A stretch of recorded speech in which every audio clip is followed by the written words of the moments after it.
Dan kalian tahu, saat itu aku dikejutkan dengan penampakan kepala berambut panjang yang menyandarkan dagunya di bahu sebelah kananku. Assalamualaikum warahmatullahi wabarakatuh. Selamat malam semuanya. Selamat datang kembali di channel kesayangan kita, Lelaki Sejati. Dan pada kesempatan kali ini kami akan mencoba membacakan suatu thread horor dari penulis yang bernama Zero Point. Zero Point. Jadi buat teman-teman yang suka membaca bisa baca juga di thread Zero Point. Semoga teman-teman semua selalu dalam keadaan sehat dan selalu di dalam lindungan Allah Subhanahu wa taala. Amin. Oke, jadi ini menceritakan tentang dusun mayit. Waduh, dusun mayit. Jadi apa namanya? Dusun mayit lebih ke arah perkampungan gaib lah ya. Ceritanya cukup seru, gue udah coba baca dulu sebelumnya. Jadi langsung aja kita baca, kita ceritakan. Kuburan nisan gundul pringis, wayang tanpa dalang, hingga ritual sekte menari-nari di atas mayat tengah menyasar korban tumbal selanjutnya. Dusun mayit.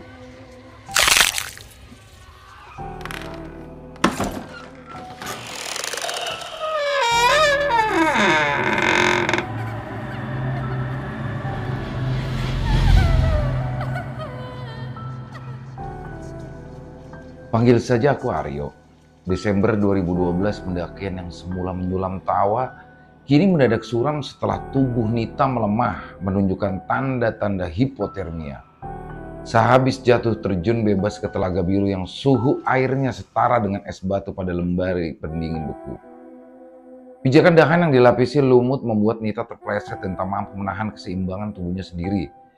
Ia lantas terperosok jurang dangkal hingga tercebur ke aliran air yang mana beruntungnya saat itu tidak deras. Kami semua panik mencari jalan untuk turun.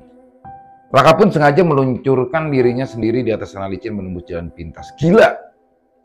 Aku dan Yunita ingin mengambil resiko.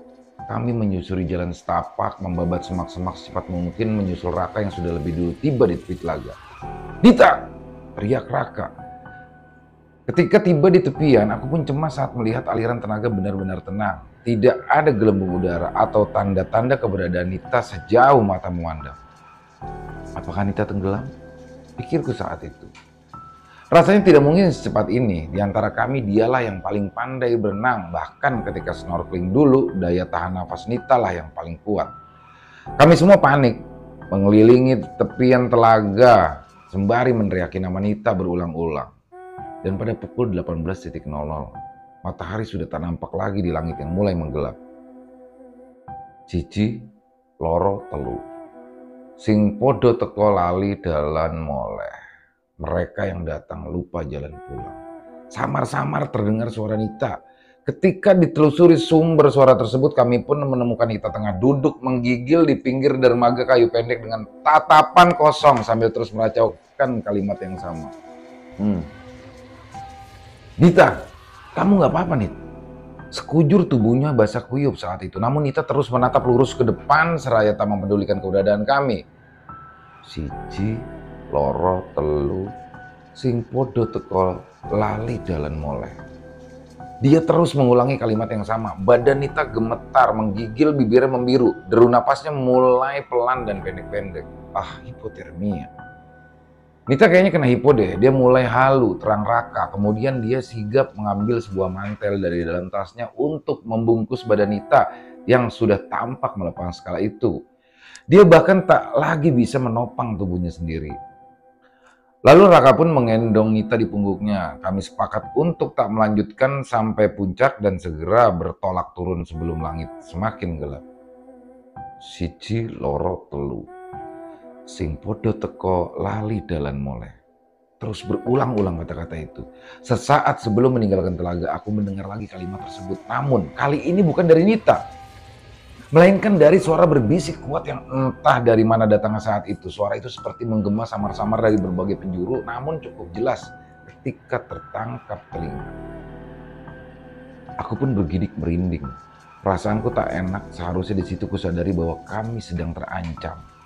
Nita yang saat itu sedang digendong Raka berpaling wajah ke belakang menoleh ke arahku. Kemudian dia tersenyum aneh. Entah pandanganku yang salah atau bukan, tapi kala itu aku melihat Nita menyeringai ke arahku dengan kedua matanya yang berwarna putih. Bola matanya berwarna putih. Aku tersentak sadar satu hal, Nita tak pernah bisa berbahasa Jawa dan dia seperti bukan Nita lagi.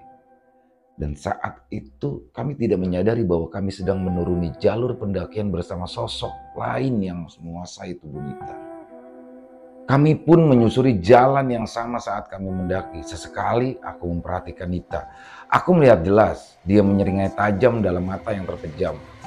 Aku merinding, namun tak sampai nyali juga untuk menyurahkan apa yang kulihat. Khawatir malah mengiringi rasa takut dan mengundang hal-hal yang tak diinginkan. Dalam hati aku pun terus merapal doa-doa tanpa henti. Rasa was-was membuat perjalanan turun terasa lebih lama dan kian jauh. Kami yakin betul bahwa kami melewati jalur yang sama, namun pemandangan sekeliling terasa berbeda. Ini jalannya benar kan? Tanya Yuni. Kayaknya iya ya, ujar Raka. Saat itu yang juga tidak yakin. Perjalanan menurun yang seharusnya lebih ringan dari mendaki terasa sebaliknya. Kami mulai kelelahan saat itu. Yuni mengeluh, ingin buang air kecil. Menurut Raka, seharusnya saat itu tak lama lagi kita akan menemui warung kecil yang mana artinya kami sudah mendekati pada pos 1 pendakian. Raka, kita jalan udah lama banget. Kamu yakin kita nggak salah jalan?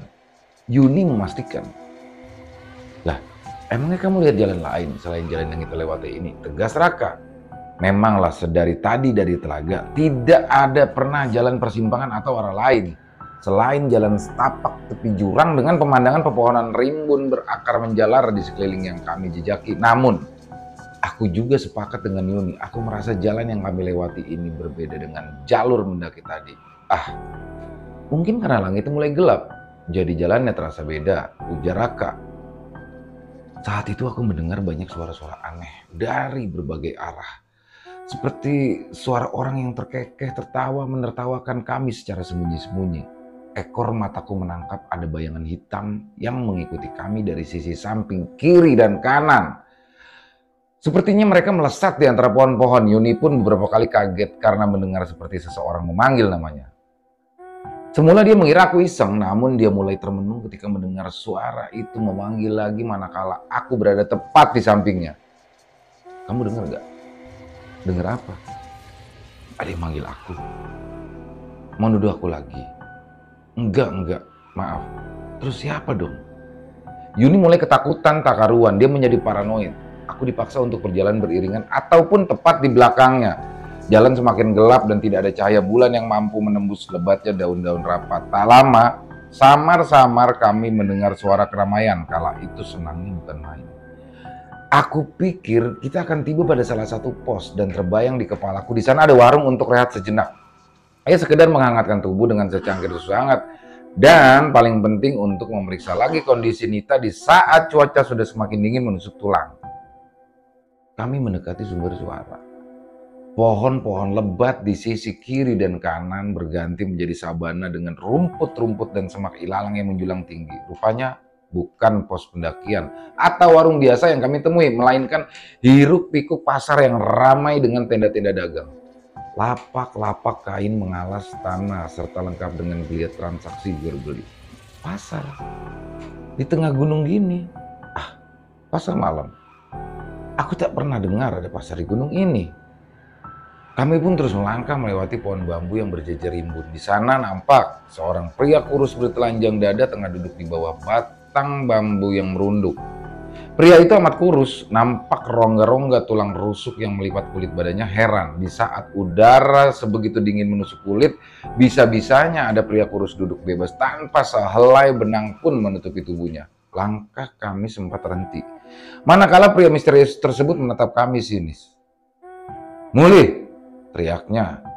Kami mencoba mengabaikan dan lanjut berjalan. Mulih! Ketika kami melintas di depannya, pria itu berdiri dan tubuhnya terasa kian meninggi hingga setinggi pohon bambu. Pria kurus tinggi yang menurutku bukan manusia itu mencabut batang-batang bambu yang tertanam lalu melemparkan bambu-bambu itu ke arah kami. Sekuat tenaga kami pun berlari secepat mungkin sambil berteriak. Beruntung sosok tersebut tidak sampai mengejar Dan tidak ada bambu lemparannya yang melukai kami. Meski tidak dapat dipungkiri, rasanya shock bukan main, dan aku pun saat itu sampai gemetar. Suara-suara yang semula samar mulai terdengar gemuruh ketika kami kian mendekati pada pusat keramaian. Kami pun memutuskan untuk terus mendekat, mencari tempat aman, dan melebur pada hiruk-pikuk pasar di bawah langit yang mulai menggelap. Seluruh orang tampak sibuk dengan kegiatan masing-masing. Pasar tempat kami berpijak nampak seperti pasar pada umumnya. Hanya saja Yuni lebih dulu menyadari bahwa seluruh orang-orang di pasar ini, baik penjual ataupun pembeli, mereka semua berjalan tanpa alas kaki. Kami memijaki tanah basah, menelusuri lorong demi lorong untuk mencari tempat ternyaman untuk beristirahat. Permisi. Aku melempar senyum pada pelapak yang mengalas terpal di sisi-sisi pelataran lorong. Tak ada satupun dari mereka yang menjawab, bahkan menoleh pun tidak. Aku kikuk. Namun mencoba terus berjalan lurus hingga kami menemukan satu saung kosong di sebelah warung kecil. Raka pun langsung merebahkan tubuh Nita, lalu memesan 2 cangkir teh hangat dan 2 cangkir kopi di warung. Mas, permisi. Ada toilet umum gak ya? Tanyaku saat itu pada penjaga warung. Dan tanpa berkata, jari telunjuknya mengarah ke sisi belakang pasar. Suwun mas, mau ke toilet yuk. Aku ikut kebelet juga, sambung Yuni. Dan aku dan Yuni pun menuju arah yang ditunjuk oleh penjaga warung tadi. Sepanjang lorong becek, aku saat itu mencium aroma amis yang amat pekat, tapi tidak juga melihat daging-daging yang dijajakan. Bau amisnya lebih mirip bau amis darah. Ini maaf ya, baunya kayak darah mens deh, ujar Yuni. Pasar menjadi sepi seketika, entah kemana perginya orang-orang tadi. Sontak, aku merasa merinding. Tidak ada satupun penerangan di lorong pasar ini, hanya bias langit biru yang mulai menghitam. Aku mengira mungkin karena kita berada di area belakang pasar yang mana memang masih sepi pengunjung. Akan tetapi, sejauh mata memandang, aku menoleh ke belakang. Tidak ada ditemukan tanda-tanda adanya lalu lalang seperti tadi. Benar-benar senyap. Serem gini yuk. Mana nggak ada lampu sama sekali, keluh Yuni. Dan kami akhirnya menemukan tanda petunjuk toilet terukir pada sebuah kayu yang menggantung namun sudah lapuk. Ada sekitar 4 kamar kecil yang berjejer di balik-balik bambu. Kami pun harus lebih dulu menaiki beberapa anak tangga. Nita, aku dan Yuni terbelalak kala melihat Nita saat itu sudah berdiri di depan salah satu kamar toilet. Nita, tadi kamu lihat mana? Kok kamu sudah duluan sampai? Apa kamu sudah nggak apa-apa? Tanya Yuni. Saat itu Nita hanya tersenyum, kemudian dia masuk ke satu toilet tersebut. Aku pun memilih masuk toilet yang paling pojok, yang aman dari lalu lalang. Lampu di toilet ini tidak menyala. Aku meraba-raba mencari lubang buang air yang tepat. Suara air meluber dari bak penampung terasa dingin sekali ketika air menyentuh kulit. Tiba-tiba ada yang jatuh dari atas lalu menggelinding di lantai kamar mandi. Aku mencari-cari tapi nggak nemuin apa-apa. Bulu kuduku meremang. Kala merasa seperti ada yang berdiri di sudut kamar mandi di belakangku. Aku tak berani menoleh. Dan terus berupaya mempercepat aliran kencing sendiri. Semua terasa lebih lama. Aku merasa ada hembusan hawa panas dan dingin. Dan kalian tahu, saat itu aku dikejutkan dengan penampakan kepala berambut panjang yang menyandarkan dagunya di bahu sebelah kananku. Astagfirullah, tak jelas milik siapa dan bagaimana rupa kepala berambut panjang itu. Spontan aku berteriak, menutup celana sebisanya lalu berlari keluar dengan jantung berdegup kencang. Kenapa? Yuni menatapku aneh. Aku menoleh lagi ke dalam kamar mandi tapi tidak ada apapun selain air yang meluber dari bak penampung. Yun, ayo Yun. Kita harus buruan balik. Ajakku saat itu. Nanti dulu. Ini lagi nungguin Nita, tahan Yuni. Aku saat itu menunggu dengan gelisah, perasaanku sangat tidak enak. Rasanya ada yang tidak beres. Iji, loro, telu. Sing podo teko lali jalan mulai. Aku mendengar suara bisik-bisik menggema lagi di telingaku. Akan tetapi ketika aku tanya, Yuni pun tak mendengar apa-apa. Tak lama, keluar cairan merah kental mirip darah mengalir dari dalam kamar mandi tempat saat itu Nita berada. Kami panik. Nita, Nit, kamu nggak apa-apa. Beberapa kali kami menggedor pintu namun tak ada jawaban sementara darah terus mengalir kian kental. Aku berinisiatif meminta Yuni mengintip melalui sela-sela pintu bagian bawah pelan. Yuni pun menundukkan kepalanya, lalu dia menjerit keras. Kala melihat Nita sedang duduk berjongkok sambil menjilat-jilati darah menstruasinya sendiri. Astagfirullah Nita, kami ketakutan tapi tak mungkin juga meninggalkan Nita dalam situasi seperti itu. Dengan sisa-sisa keberanian aku mendobrak pintu toilet, namun Nita yang kami lihat tadi tidak ada lagi di dalam. Kamar toilet tersebut kosong. Dan tidak ada juga bekas darah yang kami lihat tadi. Cabut. Aku menarik Yuni dan kami melangkah secepat mungkin. Namun, pasar ini seperti labirin. Berkali-kali kami menelusuri lorong yang sama dan tak kunjung menemukan jalan pulang. Hari sudah gelap. Bersama udara dingin yang berhembus-hembus.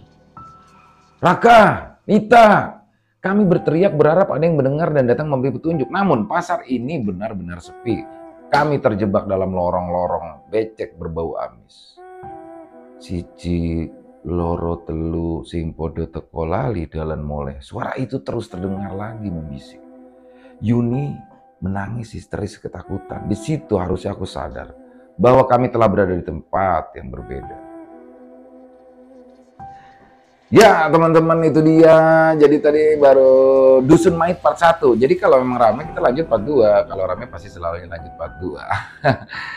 Oke, apabila ada kesalahan dalam berkata-kata mohon dimaafkan. Ambil yang baik-baiknya dan buang yang buruk-buruknya. Dusun Mait part 2 akan kami upload selanjutnya. Buat yang suka bisa like, comment, and subscribe. Untuk pendapat-pendapat lain silakan di kolom komentar. Bisa di komentar. Sampai jumpa di Dusun Mait part 2 masih bersama lelaki sejati.